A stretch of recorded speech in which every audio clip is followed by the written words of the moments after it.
Hello दोस्तों, इस video में हम बात करने वाले हैं इंडिया और खासकर आपके ईरान के बारे में। यहाँ पर आपको पता ही होगा कि इंडिया और ईरान के देखिए रिश्ते तो काफ़ी अच्छे हैं, क्योंकि देखिए भारत के द्वारा वहाँ पर चबहार पोर्ट हो गया और जो रोड वहाँ से निकाली जा रही है अफगानिस्तान के माध्यम से होते हुए, तो आप इसे समझ सकते हैं रिश्ते तो बहुत अच्छे थे। लेकिन जब से जो वहाँ के राष्ट्रपति थे इब्राहिम रईसी, उनका उनका मृत्यु हो गई, आपको पता होगा हेलीकॉप्टर क्रैश में उनकी मृत्यु हो जाती है, तो उसके बाद से आप देखेंगे रिश्तों में थोड़ा सा आपको कमी नजर आएगी, यानी प्रेम जो है वो काफी कम नजर आ रहा है। क्योंकि यहाँ पर वर्तमान में इस पर यह ध्यान देना है, वर्तमान में जो वहाँ के सुप्रीम लीडर हैं, आपको पता होगा ईरान के सुप्रीम लीडर हैं, उन्होंने एक बड़ी ही अजीबोगरीब टिप्पणी की है भारत पर, जिसके कारण से भारत ने स्वयं विदेश मंत्रालय ने उसका खंडन किया है और कड़े शब्दों में विरोध दर्ज करा है। यहाँ पे आप देख सकते हैं कि अल जजीरा की ये कटिंग है। यहाँ पर आप देखेंगे तो ये देखिए, यहाँ पर जो खमैनी है वहाँ के सुप्रीम लीडर है, उन्होंने देखिए क्या कहा है। The enemies of Islam have always try to make us indifferent with regard to our shared identity as an Islamic उम्मा। यानी इस्लामिक उम्मा है, एक संस्था है, तो उसको लेकर ये आइडेंटिटी को लेकर सबसे कह रहे हैं कि हम डिफरेंट नहीं हैं, आपस में हैं और हम सब लोग एक हैं। We can not consider our selves to be a Muslim if we are not obvious to the suffering that a Muslim is enduring in Myanmar Gaza. ये तीसरा जो इंडिया लिखा है, ये चीज इनकी बहुत ही गलत है। क्योंकि यहाँ पर देखिए, आप इंडिया में बताइए, एक ऐसी जगह बताइए जहां पर मुस्लिमों पर अत्याचार हो रहा हो, म्यांमार जैसा या गाजा जैसा। आप सोचिए यहाँ पर इंडिया आखिर इन्होंने कैसे डाल दिया, और यहाँ पर और एनी अदर प्लेसेस।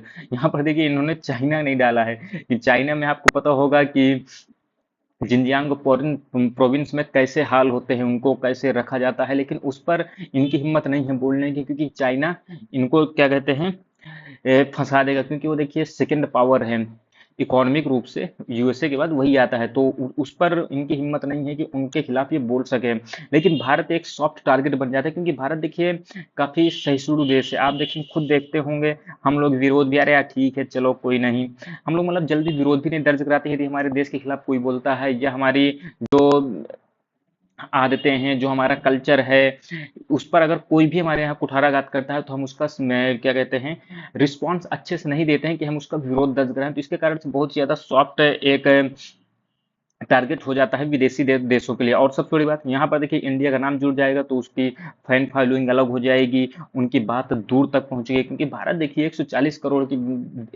करोड़ का देश है। अगर देखिए भारत के बारे में अच्छा बोलेंगे तो देखिए कम लोग ही सपोर्ट करते हैं, लेकिन आप भारत के खिलाफ बोल देते हैं ना, तो हर जगह ये चीज अच्छे से फैलती है कि भारत किसने ये कह दिया है, तो इससे उनकी पॉपुलैरिटी भी बढ़ती है। तो अब देखिए यहाँ पर स्टेटमेंट जो उन्होंने दिया, उसके बाद देख सकते हैं आप, ये विदेश मंत्रालय की प्रेस रिलीज है, यहाँ पर देख सकते हैं विदेश मंत्रालय की तरफ से कहा गया है, 16 सितंबर की ये कटिंग है। We strongly deplore the comments made regarding minorities in India by the supreme leader of Iran.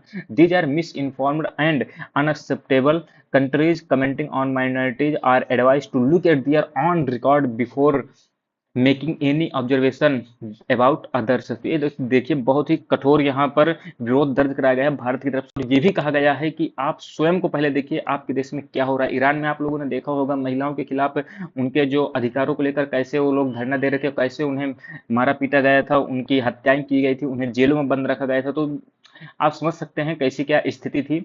तो आप जरूर बताइए कि आपका क्या इस पर पॉइंट ऑफ व्यू है, आप क्या सोचते हैं कि ईरान ने ये आखिर क्यों किया है। ठीक है, ये चीज भी आपको जरूर ध्यान देना है। अब देखिए यहाँ पर हम मैप देख लेते हैं थोड़ा सा। ये आप देख सकते हैं, ये हमारा प्यारा भारत है, भारत के बगल में पाकिस्तान है, पाकिस्तान के बगल में आप देखेंगे ये आपका ईरान लगा हुआ है। ठीक है, ये चीज आपको ध्यान देना है। और ईरान आपका पर्शियन गल्फ के पास पड़ता है, ये चीज भी आपको ध्यान देना है। और यहाँ पर देखिए आप ईरान के बगल से ही आप देखेंगे इराक लगा हुआ है, इराक के बगल में सीरिया, सीरिया के ईरान, और वो लेबनान है। इसके बाद लेबनान के नीचे आपका इजराइल पड़ जाता है, ये चीज आपको ध्यान देना है।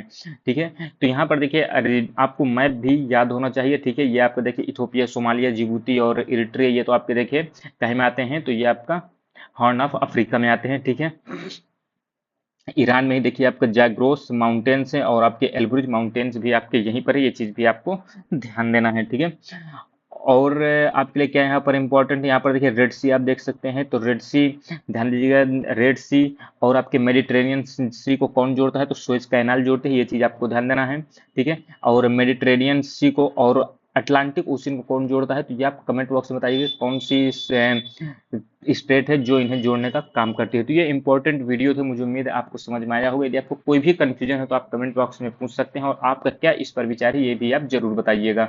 धन्यवाद, जय हिंद, मिलते हैं अगली वीडियो में।